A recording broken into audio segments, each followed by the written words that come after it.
السلام علیکم لسنرز، آئیے محی الدین نواب کے قلم سے نکلے اس المناک نوحے جس کا عنوان ہے شناخت، اس کا دوسرا اور آخری حصہ سنتے ہیں۔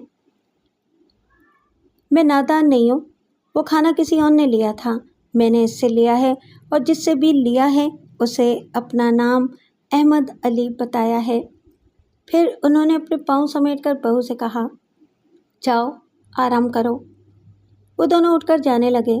انہوں نے مخاطب کیا، عطا، میری عمر تھوڑی رہ گئی ہے، شاید مجھے اپنی عزت کا پاس نہ ہو، لیکن اپنے خاندان اور اپنی اولاد کی عزت اور نیک نامی کے لیے بہرحال میں ہر حال میں سوچتا ہوں اور سمجھتا ہوں۔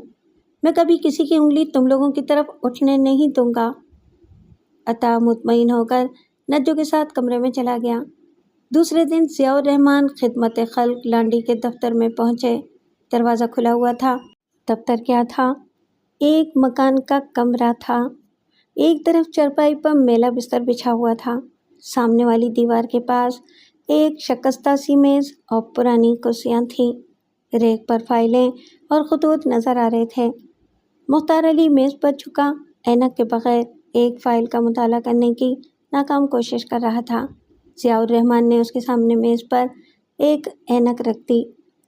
مختار نے سر اٹھا کر آنکھیں سکیڑ کر پوچھا، کون ہو بھائی؟ تمہاری اینک گم ہو گئی ہے، اسے لگا کر دیکھو، شاید مجھے پہچان سکو۔ اس نے اینک اٹھائی، اسے پہن کر دیکھا۔ ہاں، صاف نظر آ رہا ہے، میں ایک ایک لفظ پڑھ سکتا ہوں، لیکن یہ میری گمشدہ اینک نہیں ہے، میری ہے۔ میں نے کبھی اچھے وقت میں دور تک دیکھنے کے لیے خریدی تھی۔ میری دور کی نظر کمزور ہے، لیکن سوچتا ہوں کہ جب ہم آس پاس کے لوگوں کو اچھی طرح سمجھ نہیں سکتے تو دور تک دیکھنے کی ضرورت ہی کیا ہے؟ مختار نے کہا، واہ، کیا خوب کہتے ہو، جلدی سے اپنا تعارف تو کراؤ۔ ناچیز کو احمد علی کہتے ہیں۔ مختار نے اینک کے پیچھے سے آنکھیں پھاڑ کر دیکھا، پھر سر ہلا کر کہا، اچھا، آپ وہی حضرت ہیں، آپ تو بڑے حضرت نکلے۔ آپ نہیں، تم۔ وہ کرسی پر بیٹھتے ہوئے بولے، پچھلی رات میرا ضمیر مجھے ملامت کرتا رہا، میں بہت شرمندہ ہوں، پتہ نہیں تم وہ کھانا کن محتاجوں کے لیے لے جا رہے تھے۔ میرا مقصد پورا ہو گیا، وہ کھانا آخر ضرورت مندوں تک ہی پہنچا ہوگا۔ تمہارے ضمیر کو مطمئن ہو جانا چاہیے، تم نے مجھے دھوکہ دیا مگر میری آنکھوں کی روشنی واپس کر دی۔ کیا یہ اینک میں رکھ لوں؟ ہاں، اب میرے دل سے بوجھ اتر گیا ہے۔ تمہارا نام کیا ہے؟ وہی احمد علی۔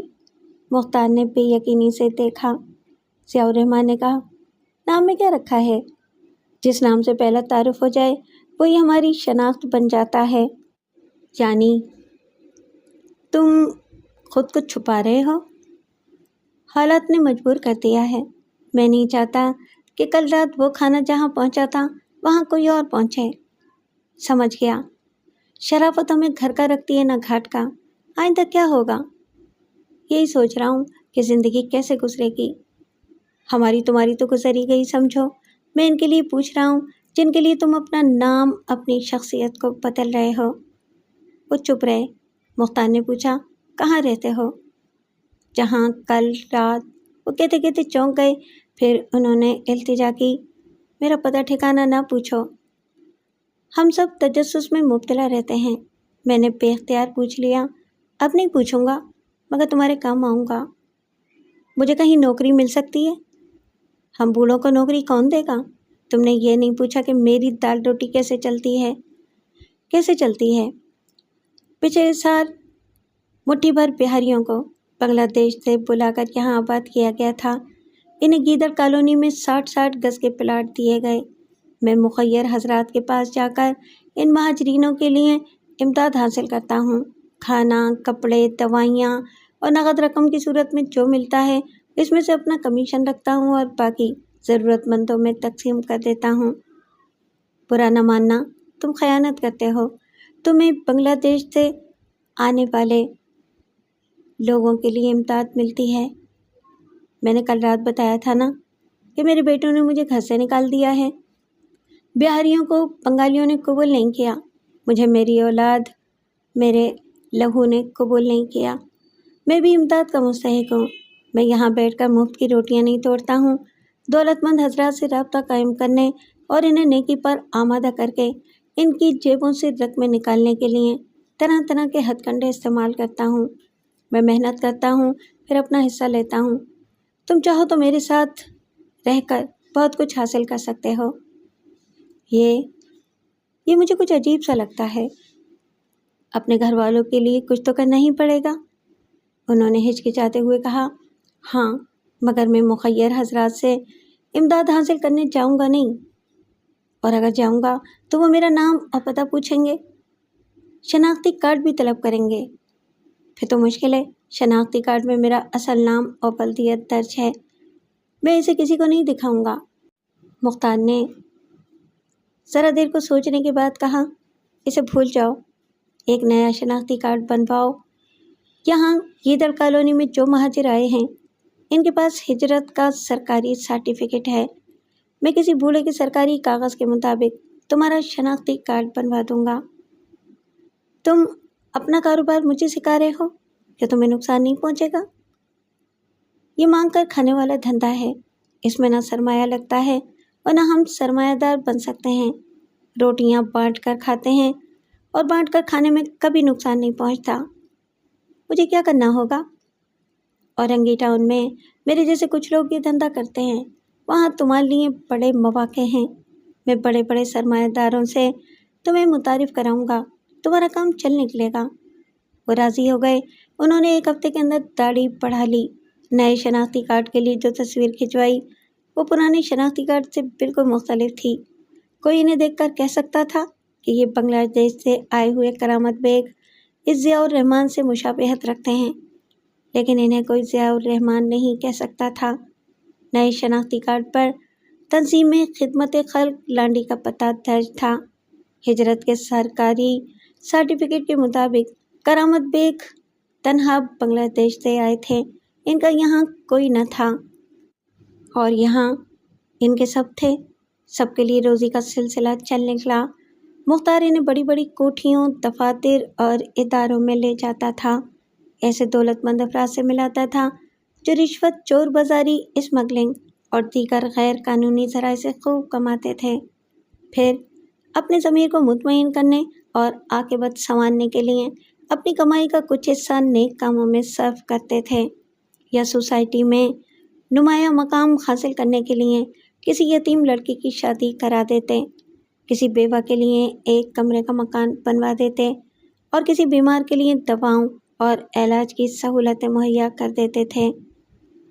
ویسے بے ایمانی ہی صحیح، کسی یتیم لڑکی کی شادی تو ہو جاتی ہے، کسی بیوہ اور بے سہارا عورت کو سر چھپانے کی جگہ اور دم توڑتے ہوئے مریضوں کو نئی زندگی مل جاتی ہے۔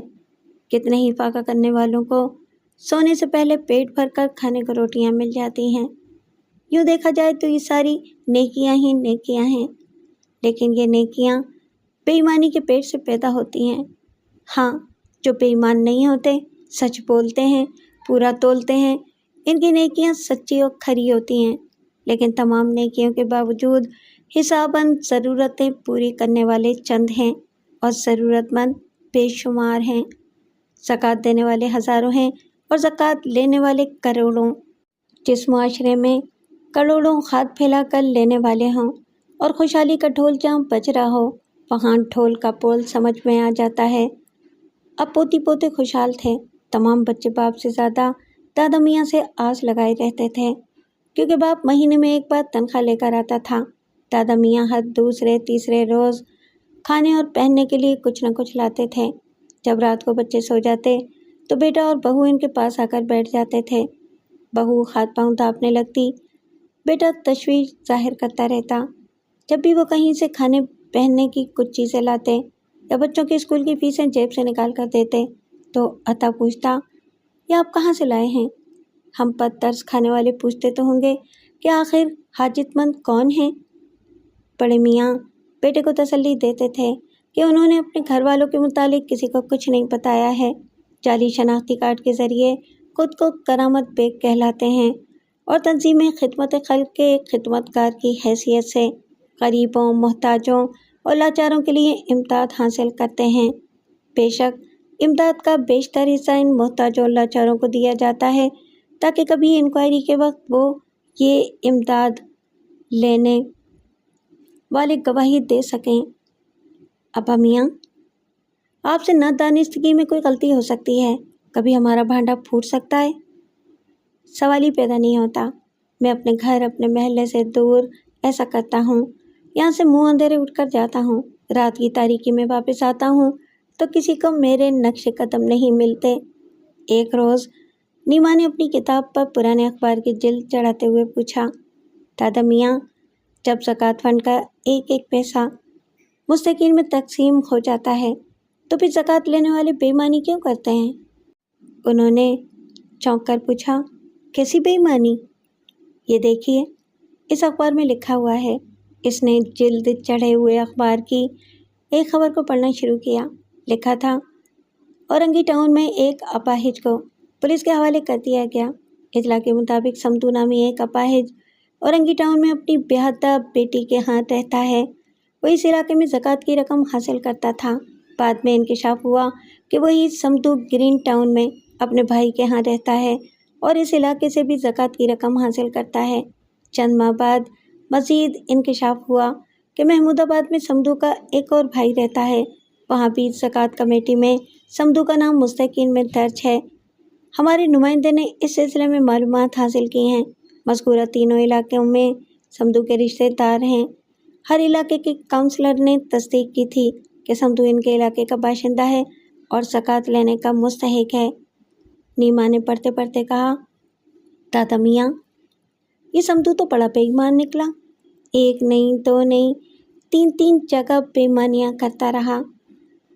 انہوں نے ایک گہری سانس لے کر کہا، میں اس شخص کو جانتا ہوں، یہ کبھی بیٹی کے پاس رہتا ہے، داماد دھتکار دیتا ہے تو بھائی کے پاس جاتا ہے، وہاں سے دھکے ملتے ہیں تو دوسرے بھائی کے ہاں پناہ لیتا ہے۔ بے شک اس کے رہنے کی کوئی مستقل جگہ نہیں ہے، لیکن زکوٰۃ صرف ایک جگہ سے لینا چاہیے۔ بیٹے، میں جگہ جگہ گھومتا ہوں، یہ خوب جانتا ہوں کہ ہر علاقے سے مستحقین کو کتنی رقم ملتی ہے۔ اورنگی میں زکوٰۃ لینے والے زیادہ ہیں، وہاں زکوٰۃ لینے والوں کو فی کس 20 روپے ملتے ہیں۔ محمود آباد میں ایک مستحق کو 50 روپے تک ملتے ہیں۔ گرین ٹاؤن میں زکوٰۃ لینے والے ذرا کم ہیں، وہاں ایک مستحق کو 100 روپے تک مل جاتے ہیں۔ لیکن یہ بتاؤ، آئندہ سال زکوٰۃ ملنے تک وہ مستحقین 20 روپے یا 100 روپے میں گزارا کر سکتے ہیں؟ نہیں کر سکتے۔ لیکن اس کی وجہ کیا ہے؟ یہی کہ دینے والے مٹھی بھر ہیں اور لینے والے ملک بھر میں ہیں۔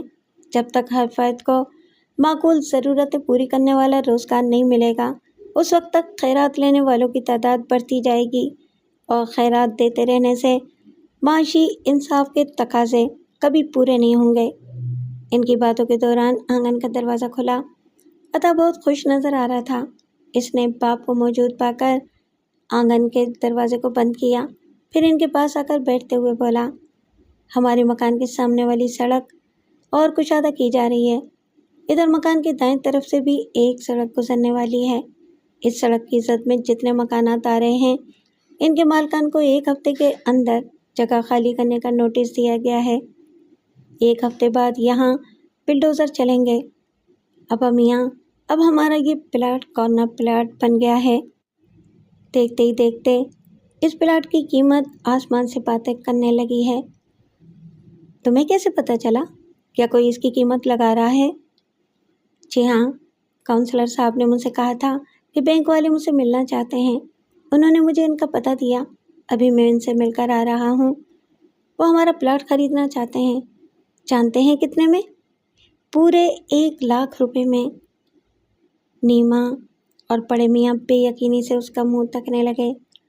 بہو باورچی خانے میں تھی، مگر کان شوہر کی طرف لگے تھے۔ یہ بات سنتے ہی وہ خوشی سے اچھل پڑی، دوڑتی ہوئی باورچی خانے سے آئی، پھر پوچھا، کیا سچ کہہ رہے ہیں؟ 1 لاکھ روپے؟ مجھے یقین نہیں آ رہا ہے۔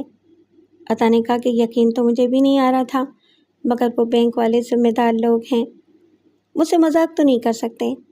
پھر بھی میں نے اوپری دل سے انکار کیا، کہہ دیا کہ ہمارے ابا میاں یہ پلاٹ فروخت نہیں کریں گے۔ جانتی ہو پھر کیا ہوا؟ پھر وہ 1,20,000 دینے کو تیار ہو گئے ہیں۔ چند ساعتوں کے لیے سب کی سانسیں رک گئیں۔ وہ سب سانسیں روک کر 1,20,000 تک گن رہے تھے۔ گنتی سب کو آتی تھی، مگر وہ مارے خوشی کے گننا بھول جاتے تھے۔ پھر بہو نے ایک گہری سانس لے کر کہا، ابا میاں مکان بیچ دیجیے۔ عطا نے کہا، کل ہم بینک والوں سے ملنے جائیں گے، آپ سارے معاملات طے کریں گے۔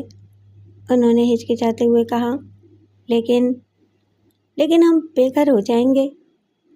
آپ ایک گھر کی بات کر رہے ہیں؟ اب ہم کئی گھر خرید سکتے ہیں۔ کسی کچی آبادی میں ایسے ہی 2 کمروں کا مکان بنائیں گے، زیادہ سے زیادہ 10,000 روپے خرچ ہوں گے، باقی 1,10,000 کی رقم سے ایسا کاروبار کروں گا کہ دیکھتے ہی دیکھتے ہمارے دن پھنس جائیں گے۔ بیٹے، خیالی محل تعمیر کرنا بہت آسان ہے۔ ہم نے آخری پونجی کو داؤ پر لگاتے وقت بھی بڑے سہانے سپنے دیکھے تھے۔ تب کے اور اب کے تجربات میں زمین آسمان کا فرق ہے۔ اب میں ایک ایک پیسہ دان سے پکڑوں گا۔ ابا میاں، ہم نے بڑے دکھ اٹھائے ہیں، اس سنہرے موقع کو گنوا کر مزید دکھ اٹھانا دانش مندی نہیں ہے۔ بہو نے پوچھا، ابا میاں کیا آپ گوارا کریں گے کہ دنیا والے آپ کی اولاد کو خیرات خور کہا کریں؟ وہ ایک دم لرز گئے۔ نہیں کے انداز میں سر ہلا کر بولے، خیرات خور؟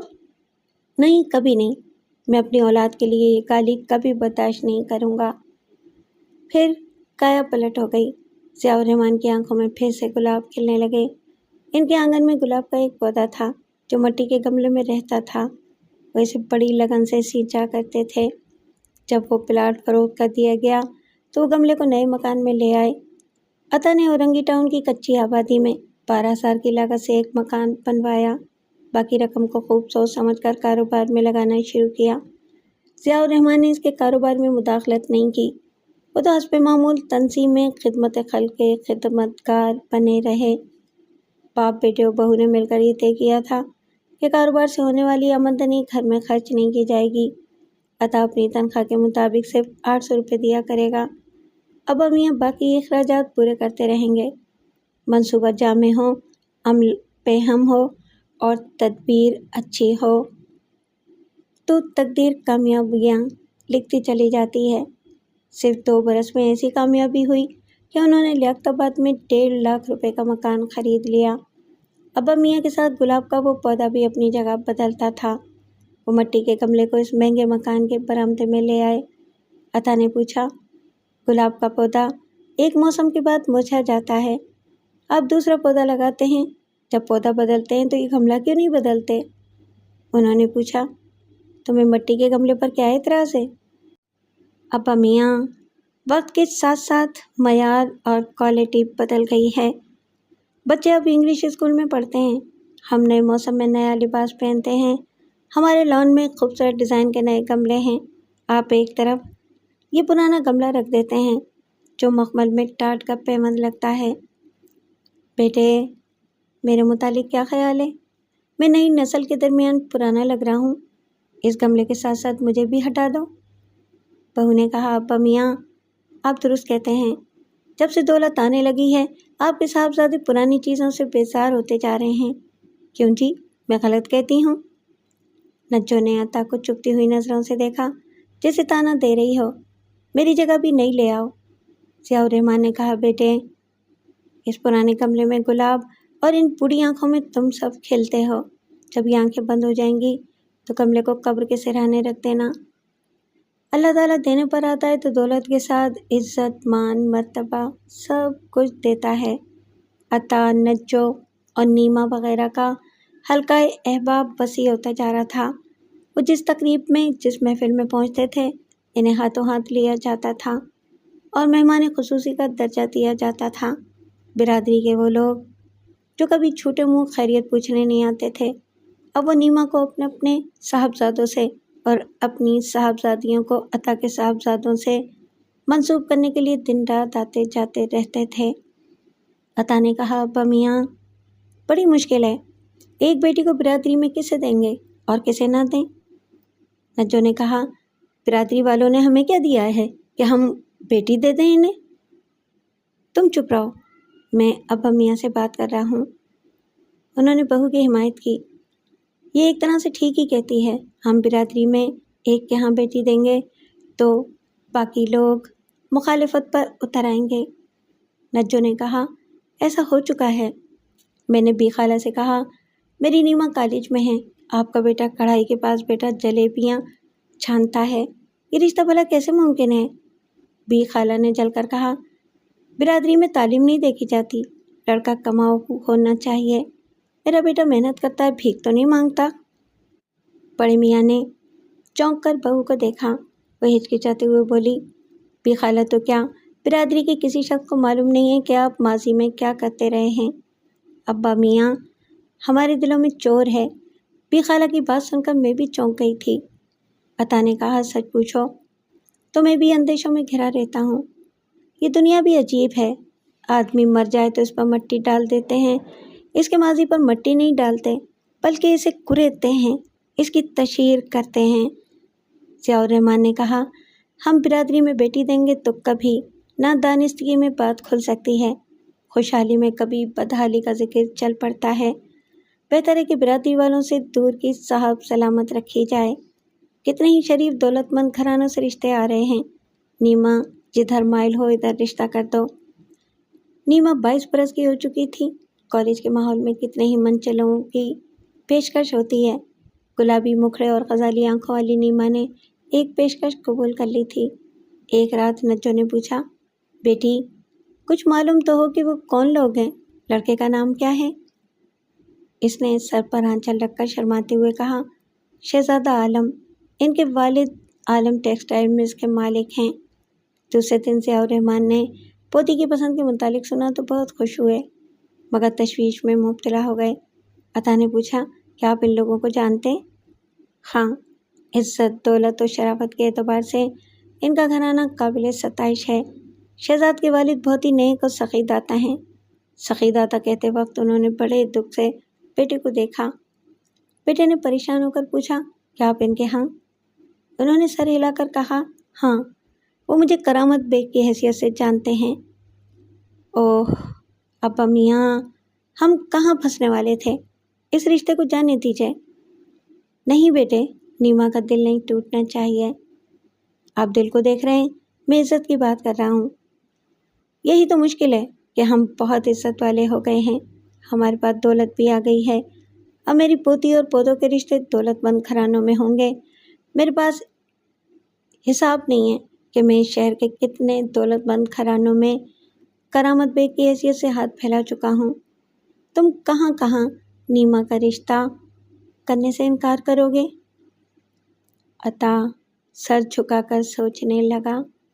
نجو نے کہا، ابا میاں، آپ تو خدمت خلق کے لیے ہاتھ پھیلایا کرتے تھے، کوئی یہ تو نہیں جانتا ہے نا کہ آپ ہمارے لیے بھی ایسا کرتے تھے؟ آپ نے ہماری عزت رکھی تھی، ورنہ خدمت کا عوامی جذبہ تھا، آپ کے ارادے نیک تھے۔ بیٹی، وہ پوچھیں گے کہ ارادے نیک تھے تو میں ضیاء الرحمن سے کرامت بیگ کیوں بن گیا؟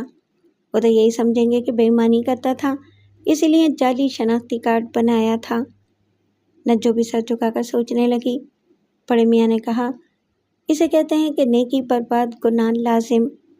آدمی نیکی کرنے نکلتا ہے تو کوئی نہ کوئی اس پر تہمت لگاتا ہے۔ 2 برس پہلے ایک بیوہ نے مجھ سے التجا کی، وہ ایک شکستہ سی جھکی میں رہتی تھی، اس کی جوان بیٹی کے لیے وہ ٹوٹی جھکی نہ تو چادر تھی اور نہ چار دیواری۔ محلے کے ندیدے لوگ اس جھکی کے پاس سے آنکھیں سینکتے ہوئے گزرتے تھے۔ میں نے عالم ٹیکسٹائل ملز کے مالک سخی عالم صاحب کو بیوہ اور اس کی جوان بیٹی کی حالت زار سنائی۔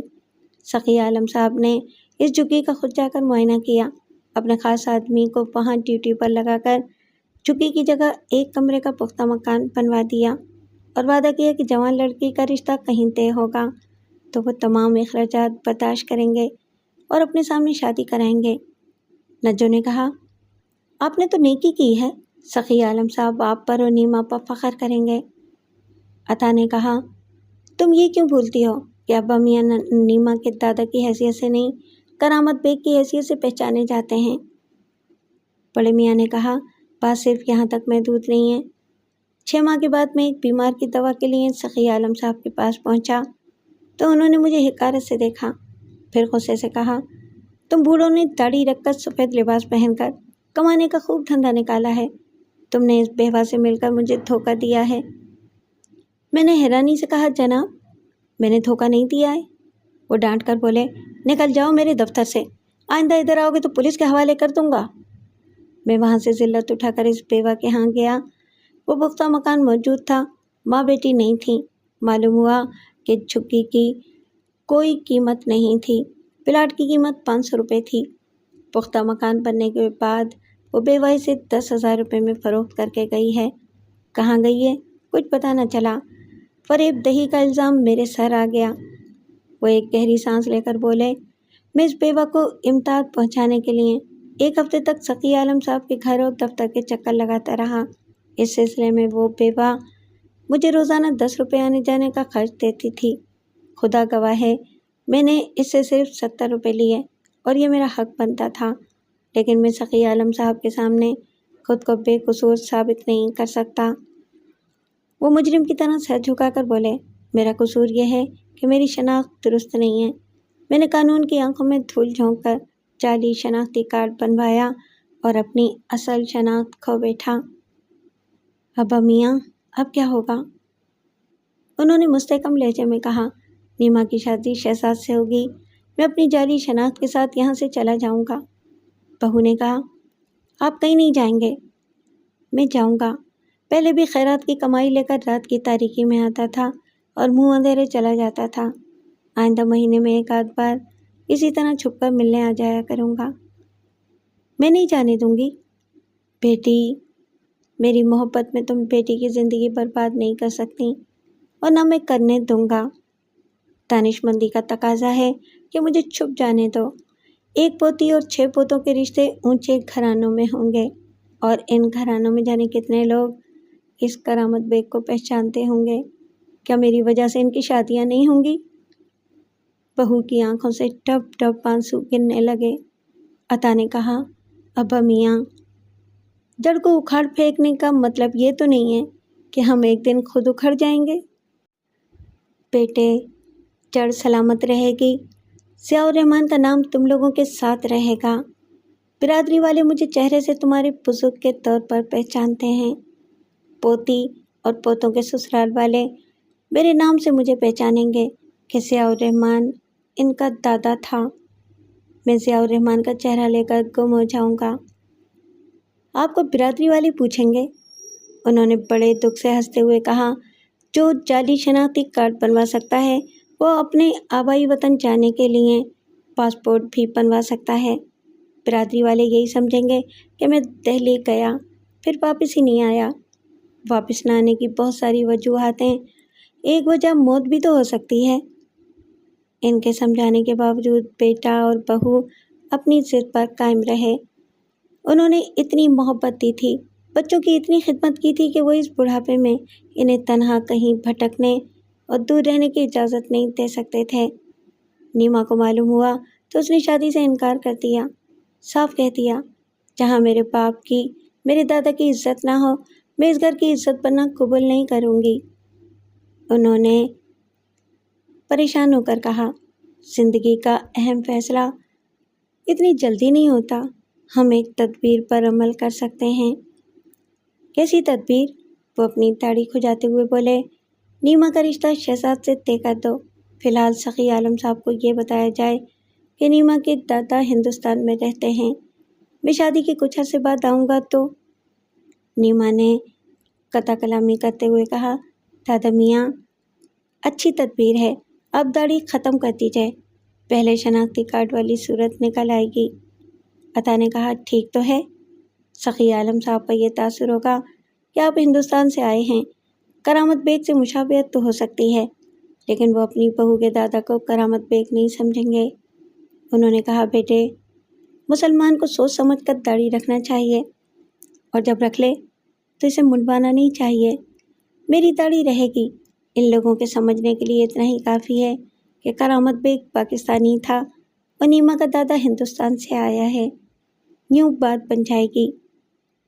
بات بنے گی یا نہیں، یہ آنے والا وقت ہی بتا سکتا ہے۔ دو رائے پر کھڑے رہنے والے اکثر بیزار ہو کر سوچتے ہیں کہ کسی ایک راستے پر چل ہی پڑیں۔ بڑے میاں نے انہیں خوب سمجھایا تو وہ مان گئے۔ آخر کو مان نہیں تھا۔ بڑے میاں کی دوہری شخصیت کے باعث بیٹی کو تمام عمر بٹھا کر نہیں رکھ سکتے تھے۔ برادری میں یہ مشہور کر دیا گیا کہ وہ دہلی جا رہے ہیں۔ اگر کسی طرح وہاں کی شہریت حاصل ہو گئی تو وہ وہیں رہ جائیں گے۔ ارادہ تھا کہ چپ چاپ گھر سے نکل جائیں گے، لیکن عطا کوئی معمولی شخص نہ تھا۔ برادری کے بے شمار لوگ پھولوں کے ہار لے کر آئے، انہیں کینٹ اسٹیشن تک رخصت کرنے گئے۔ سب نے ان کے لیے آنسو بہائے، انہیں گلے لگا کر الوداع کہا۔ وہ مجبوراً سامان سفر کے ساتھ ٹرین میں سوار ہو گئے۔ پھر حیدرآباد سے واپس آ کر تنظیم خدمت خلق کے دفتر میں مختار کے پاس پہنچ گئے۔ رات کو مختار نے انہیں سونے کے لیے کہا، مگر وہ جاگتے رہے۔ کبھی وہ کروٹیں بدلتے تھے، کبھی اٹھ کر بیٹھ جاتے تھے، اگرچہ یہ یقین تھا کہ جب چاہیں گے چھپ کر اپنے بچوں سے ملنے چلے جائیں گے، لیکن دل میں شدید آرزو تھی کہ مر جائیں۔ اب زندہ رہ کر کرنا بھی کیا تھا؟ وہ بچوں کے لیے اپنے حصے کے تمام فرائض ادا کر چکے تھے، انہیں خوشحال زندگی گزارتے دیکھ چکے تھے۔ اب حالات کے شدید تقاضوں کے مطابق پوتی پوتوں کی مزید خوشحالی کے لیے انہیں مر جانا چاہیے تھا۔ مرنا اپنے بس میں نہیں تھا۔ خودکشی حرام ہے۔ انہوں نے زندگی میں حرام نہیں کھایا، پہلے دوسروں کو کھلایا پھر اسے اپنے لیے حلال کیا، لہٰذا حرام موت بھی قبول نہیں کر سکتے تھے۔ جب بھی زندگی سے گزرنے کے متعلق سوچتے تو تمام بچے نگاہوں کے سامنے گلابوں کی طرح کھلنے لگتے تھے۔ وہ سامان سفر کے ساتھ رخصت ہوئے تھے، صرف گلاب کا پودا وہیں رہ گیا تھا۔ کون اس کی دیکھ بھال کرے گا؟ ان کی آنکھوں سے آنسو بہنے لگے، دل سے غبار دھلنے لگا۔ اپنوں سے دور رہ کر آنسوؤں کی نمی سے یوں بھی گلابوں کو سینچا جا سکتا ہے۔ ریڑے پر لاش رکھی ہوئی تھی، نجو کی آنکھیں آنسوؤں سے دھندلا رہی تھیں۔ وہ بار بار آنکھیں پہنچ کر دیکھتی، ابا میاں صاف طور پر نظر آتے، پھر آنسوؤں کے ہجوم میں دھندلا جاتے۔ ابھی تو دھندلا رہے تھے، رات تک مٹ جائیں گے، مٹی میں مل جائیں گے۔ محبت کا کون سا رشتہ انہیں کفنائے گا اور دفنائے گا؟ نجو کے دل سے ایک سرد آہ نکلی۔ اس نے دل میں کہا، کوئی نہ کوئی تجہیز و تکفین کے فرائض ادا کر ہی دے گا، لیکن آپ کا وہ ضیاء الرحمن والا شناختی کارڈ کہاں ہے؟ اگر وہ کسی کے ہاتھ لگ جائے گا تو لوگ آپ کو ہم سے منسوب کریں گے۔ ہم بھی یہی چاہتے ہیں، مگر ساتھ ہی کرامت بیگ کا شناختی کارڈ کسی کے ہاتھ لگے گا تو لوگ آپ کو خیرات خور کہیں گے۔ آپ نے زندگی میں یہ نہیں چاہا کہ یہ بدنامی ہمارے گھر آئے، آپ کے بعد ہم اس بدنامی کو کیسے قبول کریں گے؟ وہ آنسو پہنچتے ہوئے دل پر پتھر رکھ کر آگے بڑھ گئی۔ مسجد کے سامنے لوگوں کے ہجوم میں عطا اس کا انتظار کر رہا تھا۔ وہ بھی ابا میاں کے اصلی شناختی کارڈ کے گم ہونے پر پریشان تھا۔ نجو نے گھر کے تمام سامان کو الٹ پلٹ کر اسے تلاش کیا تھا، پھر وہ میاں بیوی اسی نتیجے پر پہنچے کہ ابا میاں گھر چھوڑتے وقت اسے ساتھ لے گئے ہیں۔ تو کہاں لے گئے ہیں؟ بڑے میاں نے اپنے بچوں کو مختار کا نام و پتہ نہیں بتایا تھا، پوچھنے پر کہہ دیا تھا کہ کرامت بیگ کا نام پتہ اور شناختی کارڈ جہاں رہتا ہے وہاں ضیاء الرحمن کی اولاد کو نہیں جانا چاہیے۔ اگر وہ پتہ بتا بھی دیتے تو کیا عطا وہاں جا کر ابا میاں کے اصلی شناختی کارڈ کے متعلق کسی سے دریافت نہیں کر سکتا تھا؟ دولت مند عزت دار لوگ کیچڑ کے پاس سے نہیں گزرتے، جہاں تھڑکا لگا ہو وہاں جا کر عزت ہلکی نہیں کی جا سکتی۔ نجو نے قریب آ کر کہا، ابا میاں کو دیکھتے ہی تھاڑے مار مار کر رونے کو جی چاہتا تھا۔ میں نے بہت برداشت کیا ہے، میں اسی لیے نیما کو نہیں لائی، وہ ہوتی تو دادا میاں کے پاس پچھاڑیں کھانے لگتی۔ عطا نے کہا، میں نے یہاں پولیس والوں سے معلوم کیا ہے، وہ کہہ رہے تھے کہ مرحوم کے پاس سے کوئی ایسی چیز برآمد نہیں ہوئی جسے ان کی شناخت ہو سکتی، صرف ایک بٹوا ان کے اظہار بند سے بندھا ہوا تھا، اس میں سونف، چھالیاں اور 5 روپے 40 پیسے تھے۔ نجو نے کہا، ابا میاں جہاں بھی رہتے تھے وہیں ان کے دونوں شناختی کارڈ ہوں گے۔ اگر لانڈی میں کسی خدمت خلق کے ادارے کو تلاش کیا جائے تو؟ تلاش کر بھی لیا تو وہ پوچھیں گے، میاں اپنے باپ کی لاش گھر نہیں لے گئے، شناختی کارڈ کیوں لینے آئے ہو؟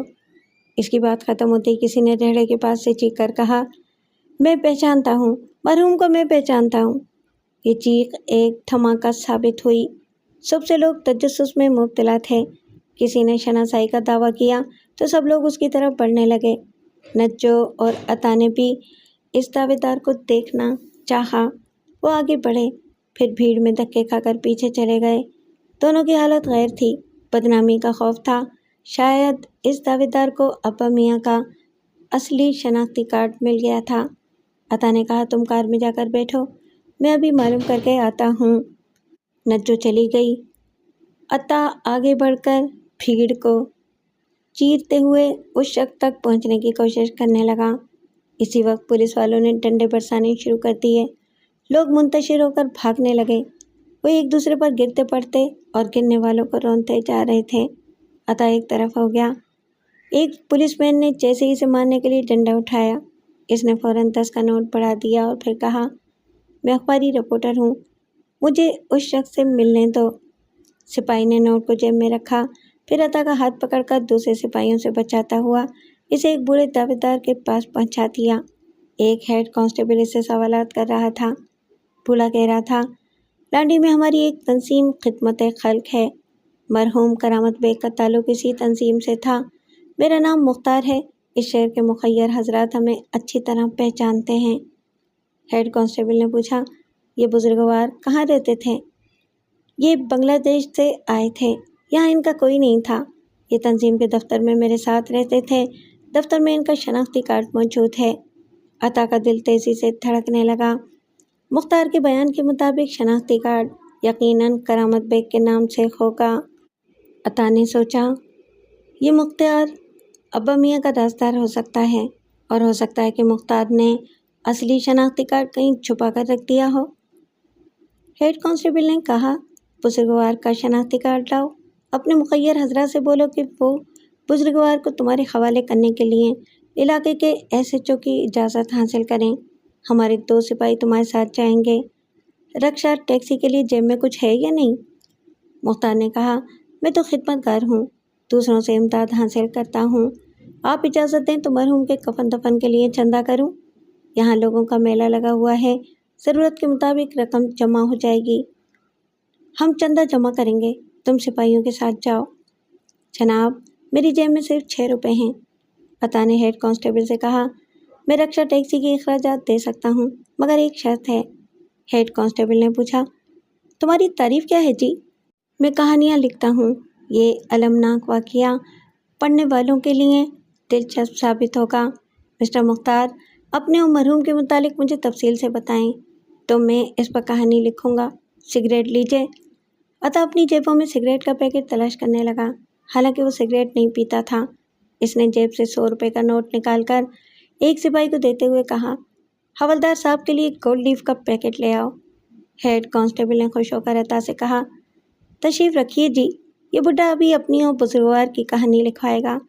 پھر اس نے مختار کو حکم دیا، ہاں بولو زندہ بزرگوار، کہانی بولو۔ عطا نے کہا کہ میری وائف کار میں تنہا ہے، میں مسٹر مختار کے ساتھ آپ کے دونوں سپاہیوں کو لانڈی پہنچا دوں گا، راستے میں کہانی سنتا رہوں گا۔ تھوڑی دیر بعد مختار کار کی پچھلی سیٹ پر سپاہیوں کے ساتھ بیٹھا ہوا تھا۔ عطا اور نجو اگلی سیٹ پر تھے۔ راستے میں مختار کہانی سناتا رہا۔ وہی فرضی کہانی تھی، کرامت بیگ بنگلہ دیش سے آیا تھا، اس کا یہاں کوئی نہیں تھا۔ مختار کی باتوں سے ظاہر ہو رہا تھا کہ ابا میاں نے اسے اپنی اصلیت نہیں بتائی ہے۔ عطا نے پوچھا، مرحوم کے سامان میں ایسی کوئی چیز ہے جس کے ذریعے ان کے بنگلہ دیشی یا پاکستانی رشتہ داروں کا پتہ چل سکے؟ ان کے سامان میں ایسی کوئی چیز نہیں ہے۔ اس نے مطمئن ہو کر ایئرپورٹ کے قریب گاڑی روک دی، جیب سے 200 روپے نکال کر مختار کو دیتے ہوئے کہا، مجھے ایک ضروری کام یاد آ گیا ہے، آپ لوگ ٹیکسی میں چلے جائیں۔ وہ تینوں روپے لے کر کار سے اتر گئے۔ واپسی میں نجو اور عطا بہت دیر تک خاموش رہے۔ پھر عطا نے بڑے دکھ سے کہا، ابا میاں کے لیے چندہ جمع ہوگا، کیا آپ کسی بہانے اتنی رقم نہیں دے سکتے کہ چندے کی ضرورت ہی نہ پڑے؟ میں کس بہانے دے سکتا ہوں، پر میرا دماغ کام نہیں کر رہا ہے۔ نجو، تہجیز و تکوین ہوئی جائے گی، میں اس سے زیادہ رقم محتاجوں میں تقسیم کر دوں گا، لیکن ہمارا سکون تو برباد ہو گیا ہے۔